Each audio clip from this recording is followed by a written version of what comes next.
Guys, welcome to my YouTube channel.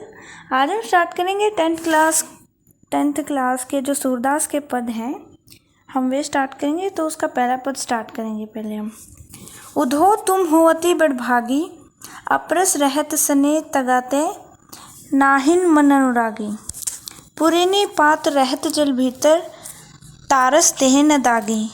इसकी व्याख्या है कि इन छंदों में गोपियाँ उद्धव से अपनी व्यथा कर रही है। वे उद्धव पर कटाक्ष कर रही हैं क्योंकि उन्हें लगता है कि उद्धव तो कृष्ण के निकट रहते हुए भी उनके प्रेम में नहीं बंधे हैं। गोपियाँ कहती हैं कि उद्धव बड़े ही भाग्यशाली हैं क्योंकि उन्हें कृष्णा से जरा भी मोह नहीं है। उद्धव के मन में किसी भी प्रकार का बंधन या अनुराग नहीं है, बल्कि वे तो कृष्णा के प्रेम रस से जैसे अछूते हैं। वे उस कमल के पत्ते की तरह है जो जल के भीतर रहकर भी गीला नहीं होता। अब हम आगे करेंगे।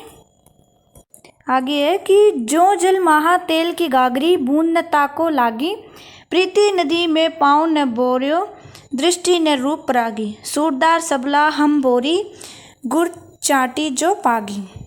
इसकी व्याख्या है कि जैसे तेल से चुपड़े हुए गागर पर पानी की एक बूंद भी नहीं ठहरती है, उद्धव भी कृष्ण के प्रेम का कोई असर नहीं हुआ है। उद्धव तो प्रेम की नदी के पास होकर भी उसमें डुबकी नहीं लगाते हैं और उनका मन पराग को देखकर भी मोहित नहीं होता है। गोपियाँ कहती हैं कि वे तो अबला और भोली हैं। वे तो कृष्ण के प्रेम में इस तरह से लिपटी हुई है जैसे गुड़ में चींटियाँ लिपटी होती हैं। अब हम अगला पद स्टार्ट करेंगे।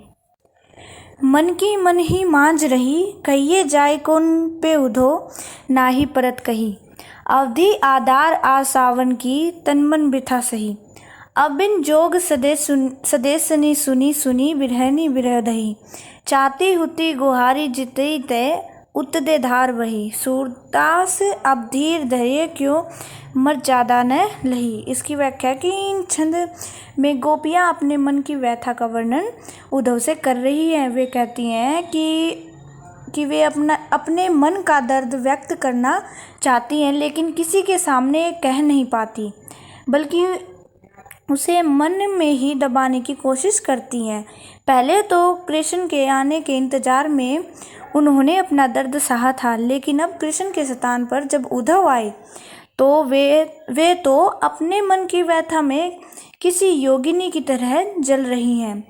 वे तो जहाँ और जब चाहती है कृष्ण के वियोग में उनकी आंखों से प्रलभ अश्रुधारा बहने लगती है। गोपियाँ कहती हैं कि जब कृष्ण ने प्रेम की मर्यादा का पालन ही नहीं किया तो फिर गोपियाँ क्यों धीरज धरे।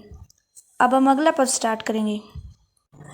हमारे हरि हारिल की लकड़ी, मन करम वचन नंदन उर, यह दृढ़ करी पकड़ी, जागत सोवत सौपन दिवस, निसी कान कान जकरी, सुनत जोग लागत ऐसो, जो करुई ककरी, सूतो व्याधि हमको ले आए, देखी सुनी न करी, यह तो सूर तिन्हीं ले सोपो, जिनके मन चकरी।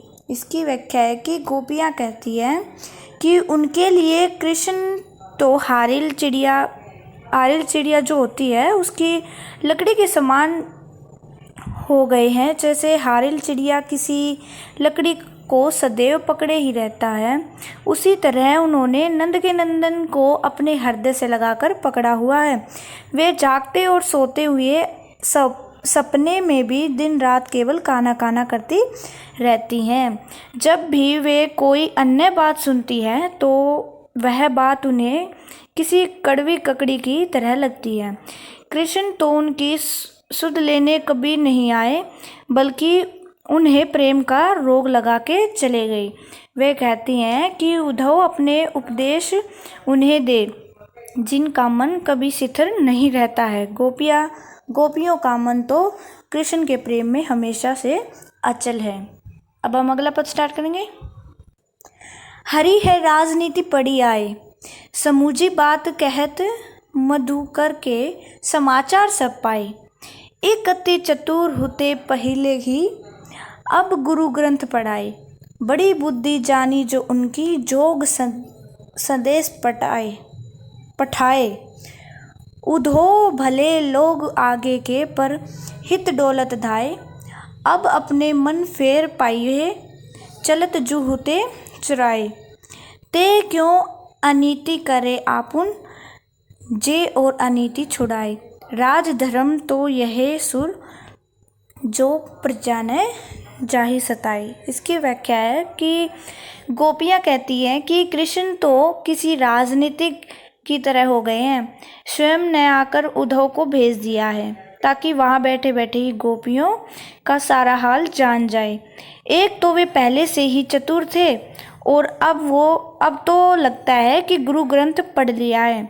कृष्ण ने बहुत अधिक बुद्धि लगाकर गोपियों के लिए प्रेम का संदेश भेजा है। इससे गोपियों का मन और भी फिर गया है और वह डोलने लगा है। गोपियों को लगता है कि अब उन्हें कृष्ण से अपना मन फेर लेना चाहिए, क्योंकि कृष्ण अब उनसे मिलना ही नहीं चाहते हैं। गोपियाँ कहती हैं कि कृष्ण उन पर अन्याय कर रहे हैं, जबकि कृष्ण को तो राजधर्म पता होना चाहिए, जो ये कहता है कि प्रजा को कभी भी सताना नहीं चाहिए।